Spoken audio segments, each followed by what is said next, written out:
All right, first graders, today we're going to be creating the background for your jellyfish artwork. And we're going to practice mixing two colors, a primary color, blue, with a secondary color, violet, to make a tertiary color like blue-violet. We're also going to practice creating a tint and a shade.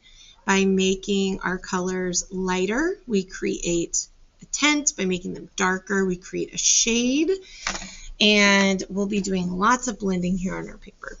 So the first thing I'm going to do is start with my blue and my violet or purple. And I'm going to paint half of the page each color. So I'm going to start by getting my brush wet, actually. And I'm going to start with my purple or my violet, and I'm going to kind of start right in the middle of my page. And I'm going to paint horizontally because I want nice, smooth, even brush strokes. And I'm going to add more paint and more water to smooth and spread and blend that violet color all the way to the edges, all the way to the corners, a little more water there. Top half of my page has got a nice violet color. Then I'm going to scrub my brush. I'm going to scrape the extra water, especially if it's dirty, off, and wipe it. And then I'm going to start with my blue. And I'm going to start right here in the middle. Add my water, add my blue. I want it to be nice and even. So I'm going to use water to kind of spread that paint out evenly. Whenever I add some more paint, I go ahead and add water, still painting horizontally. I want those horizontal brush strokes. And I want to be careful not to add so much water that I have a puddle. Now, I'm going to wash off my brush, but I'm going to leave it wet.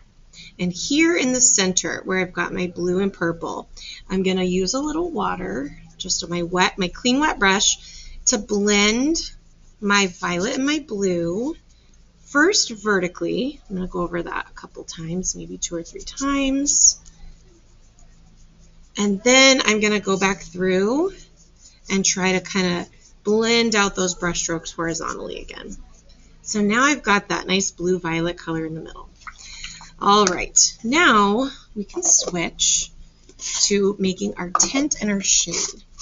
We're going to make a tint on one end and a shade on the other end. I'm going to use my white paint first to make a tint. And you'll see that I'm scrubbing, scraping, and wiping my brush so that it's all clean. Even the dirty water is wiped off before I add my white. Now I'm going to get a good coating on my paintbrush of my white paint because I'm going to add the white to the very top. And when we make a tint, it's the same as making the color lighter. So I'm making light purple. I'm going to add my white to the very top, and I'm just going to blend it horizontally again.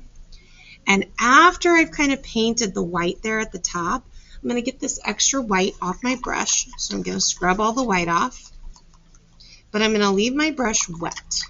So I'm going to kind of blend that white in with my violet.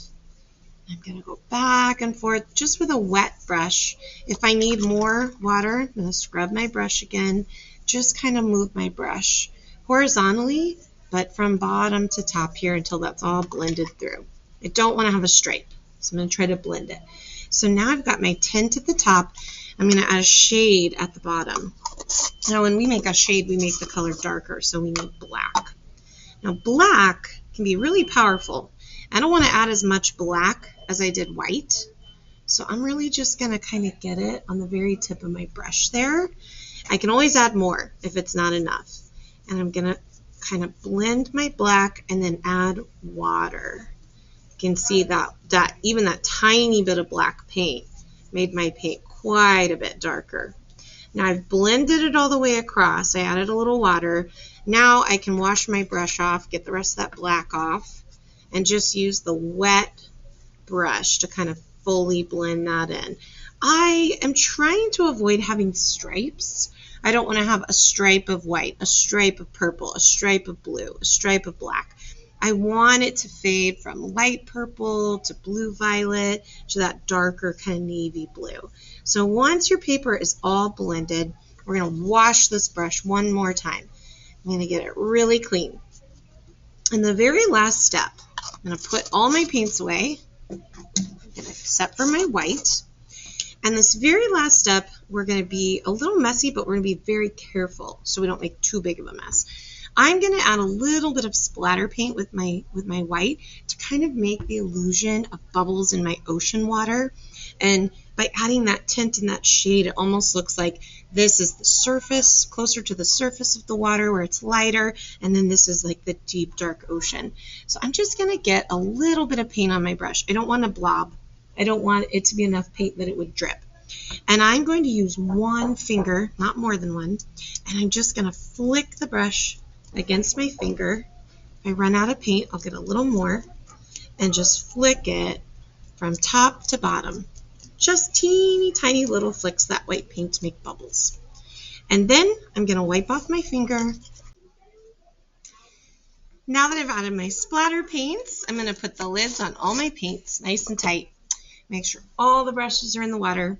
And I'm going to pick my paper up very carefully with pinchy fingers. And I'm going to hold it on the short sides so that I can just slide it right onto the drying rack. And that's where I'll put it away. Once I put my paper away, I'm going to clean off the table.